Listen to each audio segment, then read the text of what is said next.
Madamihin lang po natin yung views.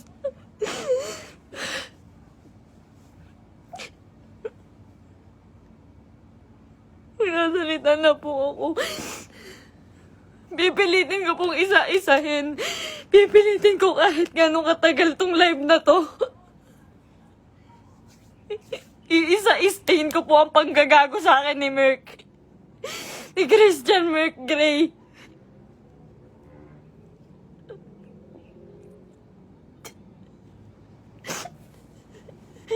Ginago po ako ng taong yon. Ginamit po ako ni Christian Merc Gray. Lahat po nang nangyayari sa lahat ng video namin, mula umpisa hanggang ngayon, scripted. Lahat po yun sinunod ko dahil mahal ko siya. Dahil gusto ko ibigay yung buhay na gusto niya. Kung magtataka po kayo kung bakit maraming nawawala sa amin sa Team Merpay dahil sa kanya. Dahil po sa ugali ni Merc. Napakademonyo po ng ugali ni Merc. Ginago niya po lahat.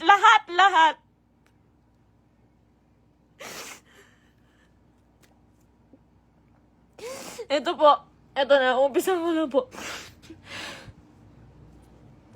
Alam niyo po, nag-umpisa kami sa... Nung galing po siya sa Brusco. Galing po si Merc sa Brusco. Hindi po ako yung dahilan ba't siya nawala doon. Ayaw niya pong mabawasan yung perang kikitain niya dahil po alam niyang malaki. Siya po ang pinakamalaking may kita sa Brusco. Siya po ang may pinakamalaking kita. Yung ibabawas na 5% doon, sa pera ni Merc siguro mababawas doon 16,000.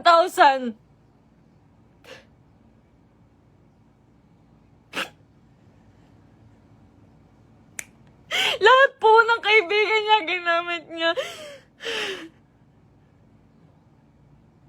Hindi ko na po kasi kaya eh.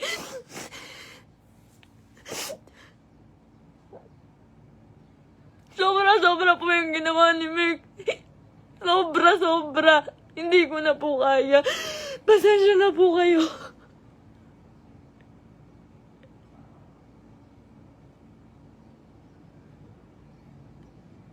Napakawalang hiyang tao niya ni Merc. Lahat po ginago niya, pamilya ko. Lahat po ng tao sa paligid niya, ginamit niya po. Scripted po lahat ng nangyayari. Sinusunod ko po siya. Kung makikita niyo po, lahat po ng video namin, puro bastos dahil po yun sa kanya. Ayoko po nun, walang may gusto nun. Kayo na pong bahala kung maniniwala kayo ngayon. Wala pong may gusto nun. Lahat po binigay ko sa taong yun.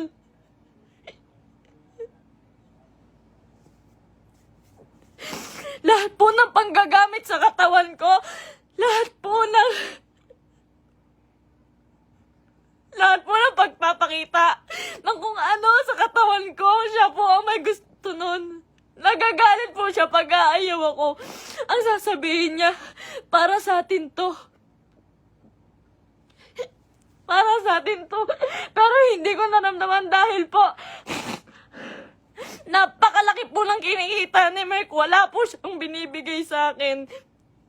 Kung sasabihin niyo po, na pera lang ang habol ko sa kanya.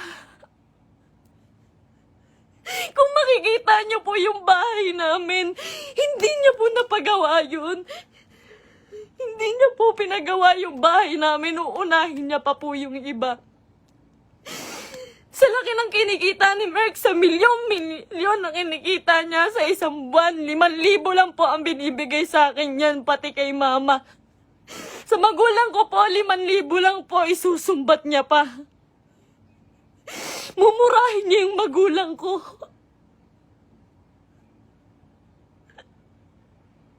Sasabihin niya, manang-mana ka sa magulang mo. Ang bobobo niyo. Lahat kayo plastic. Ginaganon niya po yung magulang ko, hindi ko na po kaya. Ngayon po, nawawala po si Merk ngayon. Lahat po ng nangyari, scripted po. Scripted. Tinatago po ako ni Merk. Tinatago niya po ako. Hindi niya po ako pinapalabas. Ayoko na po. Ayoko na talaga. Ayoko na po talaga. Ayoko na po.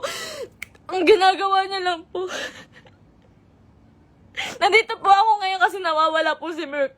6 na araw na po siyang nawawala. Kasama niya po yung babae niya. Yun dun po sa... Si Pam doon sa video na bago makaganda.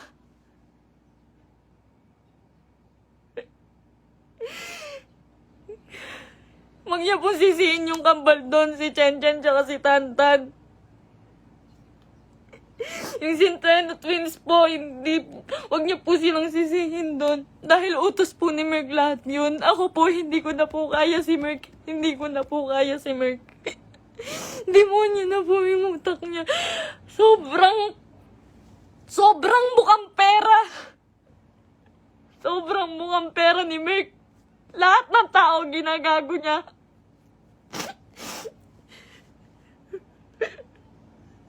Sinisira niya po yung nanay ko po. Yung nanay ko na nasisira na din po sa inyo. Yung sasabihan po yung nanay ko na mamatay ka na, siya po may utos nun. Ginagawa niya pong robot yung pamilya ko dahil sa akin na lang po tumitingin yung pamilya ko. Ba't nila sinusunod si Merk? Kada pupunta po sila sa bahay, may pagkain na sila, maghihintay kami ng script niya. Magagalit pa po yan pag nagkakamali ako.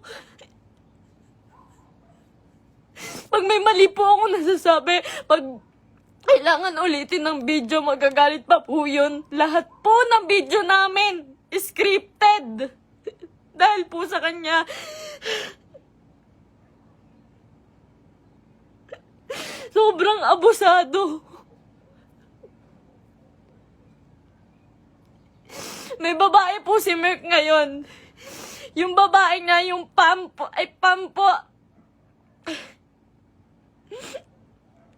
Grabe, Merk. Pinatulan niya pa. May anak na po yun. May anak na. Sabi niya. Sabi ko nun, Mahal, baka naman papatulan mo yan. Baka naman totoohanin mo. Sabi niya nun, hindi. Kamukha yan ng ex ko. Hindi ako papatol dyan. Ginagago niya yung babae sa akin. Sinisira niya. Sabi niya, tanginang mukha yan. Papatulan ko ba yan? May anak na. Ginaganon niya yung babae. Ngayon, nandun siya. Sa Quezon po si Merk. May katibayan po ako. Lahat. Kahit sa chat, kahit yung babae. Nahuli ko po kasi dahil po dun sa post ng babae. Nag-post po yung babae. Nakasama po yung sasakyan namin. Tapos yung cellphone ko po, nagla-login po yun sa Quezon.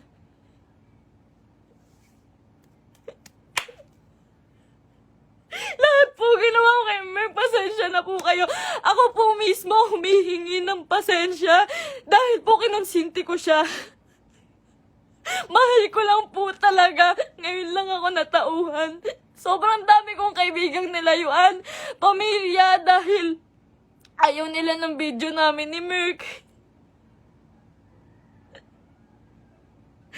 Sobrang dami ko pong nilayuan. Wala po akong kaibigan ngayon. Wala po akong kahit sino ngayon. Dahil kay Merk. Dahil iniingatan ko po siya.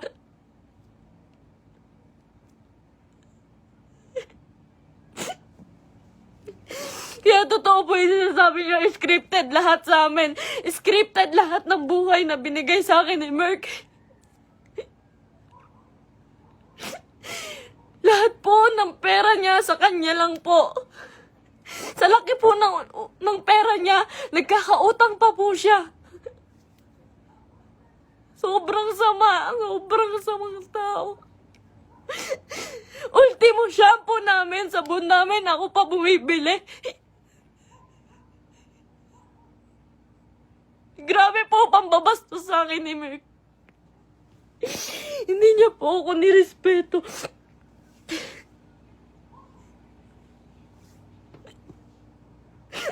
Nawalan po ako ng kaibigan dahil sa kanya. Huwag niyo po sisihin lahat po ng taong nakapaligid kay Merk. Dahil po lahat yun inuutusan niya. Sobrang bossy. Hindi niya naman po pinapalamon.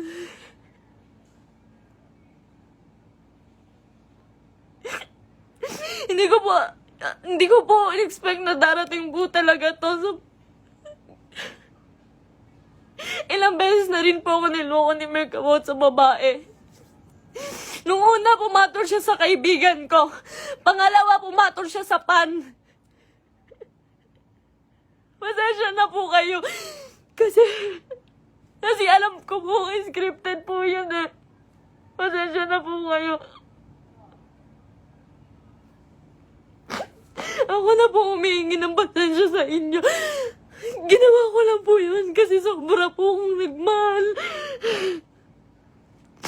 Bago po namin makuha si Asurada, ang inuulam po namin araw-araw, itlog at tuyo araw-araw para makuha niya lang yung sasakyan niya. Lahat po ng meron siya ngayon, sa kanya po nakapangalan. Pati yung bangko po, sa kanya po.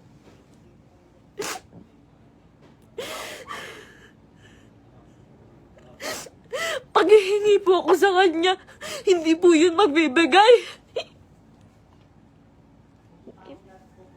Ultimo sarili kong damit, ako pa bumibili. Sa isang buwan po, 5,000 lang ang binibigay niya sa pamilya ko. Tapos susumbatan niya pa. Lahat daw binigay niya sa akin. Yung singseng, sabi niya, 170K daw po yun. Malaman-laman ko, 30,000. Yung tatay ko, binastos niya. Binastos niya yung tatay ko. Hindi po siya nagpaalam sa tatay ko na magpo-propose siya. Nung time na yun po, hindi po maganda yung nangyari. Yung proposal po. Hindi po ako naniniwala sa proposal na yun dahil po alam ko na hindi totoo, na para lang yun sa video. Lahat po kay Merk hindi totoo.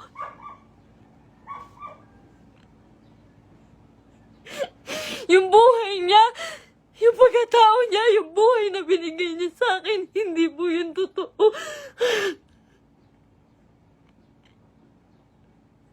Lahat po ng kaibigan niya na malalapit sa kanya, ginago niya po lahat yun.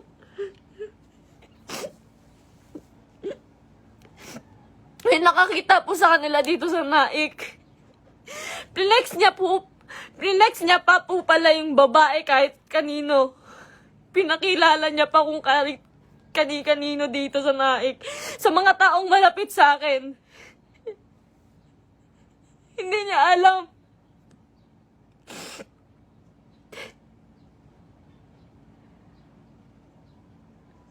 Grabe po yung ginawa sa akin. 3 years po akong nagtiyaga. Isang buwan po akong nakakulong. Isang buwan po akong nakakulong sa kwarto. Kinukulong niya po ako kasi bawal daw po ako makita ng kahit sino ng kapitbahay. Nandito lang po ako pag uuwi po ako sa Antipolo. Madaling araw niya po ako iuuwi doon para walang makakita sa akin.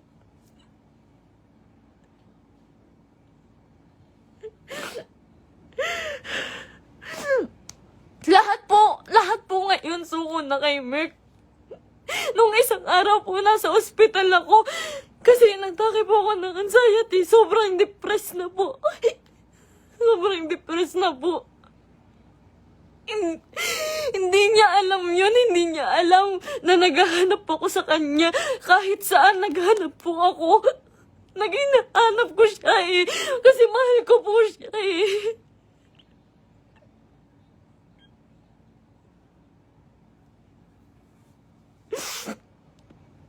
Ilang araw po wala akong tulog, wala akong kain, kakahanap sa taong yun. Tapos malaman-laman ko nakasama niya yung babae. Huwag niyo pong sisisihin yung mga tao sa paligid niya dahil siya po ang naggawa nitong gulong to. Huwag niyo sisihin si Kuya Mark, yung Centennial Twins. Kahit sino. Siya po ang gumawa nito. Sobrang boss po ni Merk. Sobrang pa-boss po. Sa lahat po ng video, kung makikita niyo po, lantad na lantad yung suso ko para lang mapanood ng mga tao.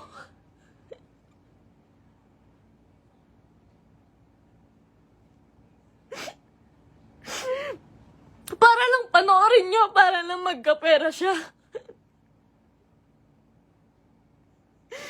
Lahat po ng taong nawala po sa amin, hindi ko po masisisi. Eterners TV, Brusco, Arnold, Tatay Onin.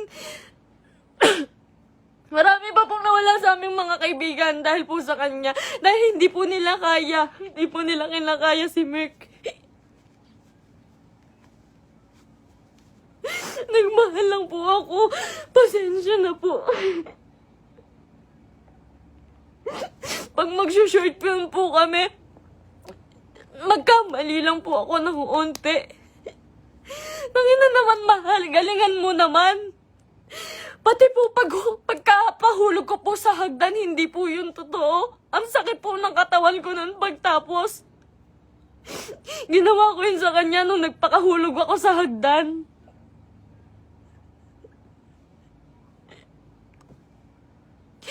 May mga pasa po ko lagi pag may nangyayaring hindi magandang prank. Lagi po ako nagkakasugat, nagkakapasa dahil po sa ginagawa namin. Hindi po ako nanghingi ng kahit piso kay Merk. Hindi po ako nanghingi ng kahit piso kay Merk. Hindi po. Lahat po ng account siya po may hawak. Kinukontrol niya po lahat. Hindi niya po mapagawa yung bahay ko. Sabi niya po sa CR namin, mahal, hindi ako magsi-CR dyan. Hindi po siya nag-CR sa CR namin sa bahay.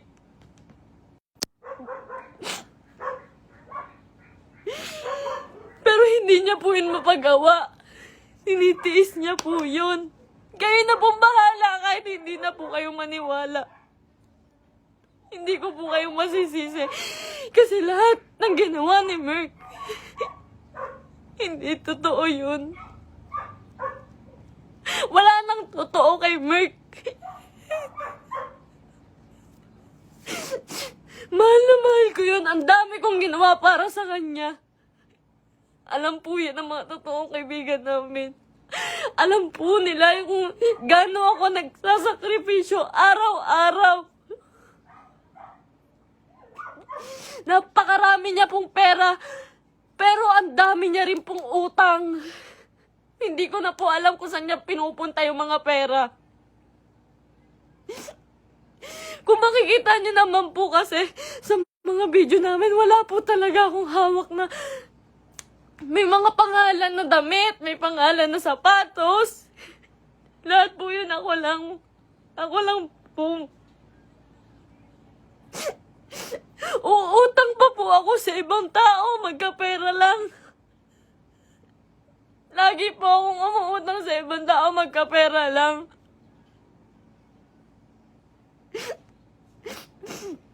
Ayun po, hindi ko na po kaya. Hindi ko na rin po talaga kinaya. Wala pa po akong tulog kain. Na-hospital pa po ako. Hindi po ako nagmamakaawa sa inyo. Wag po kayong maaawa sa akin. Gusto ko lang naman po sabihin sa inyo yung totoo. Kasi ayoko na pong may mga taong masaktan. Ayoko na pong... Hindi ko po kasi talaga kaya yung mga bash. Hindi ko po yun kaya. Nag-aaral po ako noon. Pinatigil niya po ako sa pag-aaral para lang po sa video. Yung pangarap niya po yung sinunod namin eh. Yung pangarap niya, tinabi ko na po yung pangarap ko. Grabe yung sakripisyo ng pamilya ko. Grabe. Sasabihin niya, yung nanay mo, plastic. Yung nanay mo, sa Cebu po. Sa Cebu, hindi siya nahiya. Hindi po siya nagbigay ng kahit ano, na kahit piso lang doon sa tiniran namin. Iniwan niya po ako doon para lang po sa babae. Sabi niya po may sponsor. Iniwan niya po ako sa Cebu. Magkasama po kami doon isang araw po. Ang usapan po, 1 linggo po kami doon. Kasi po pupunta na po kaming Canada. Mas malaki po kasi yung kita sa Canada. Kaya po kami pupunta ng Canada, pero hindi ko na po kaya.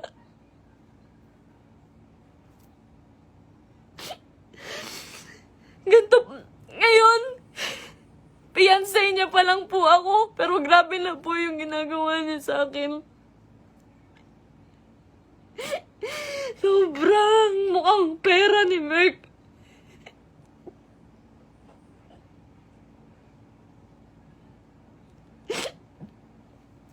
Magalit na po kayo sa akin, pero ginawa ko lang po yun kasi mahal ko po yung tao. Pasensya na po. Pasensya na po.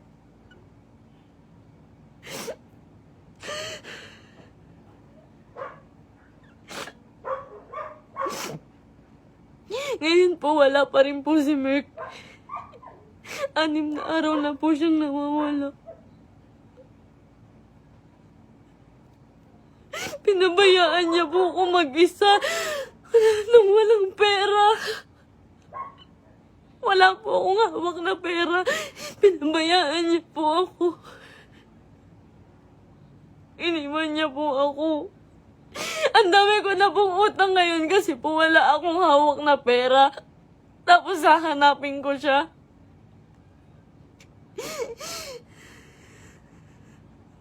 Masakit po kasi lalo eh. Fiancé na po kasi ako eh.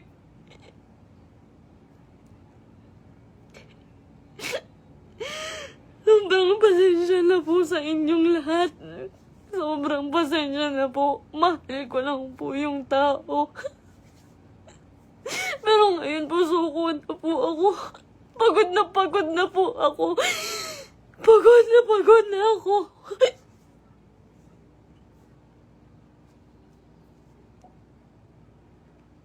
Pasensya na po.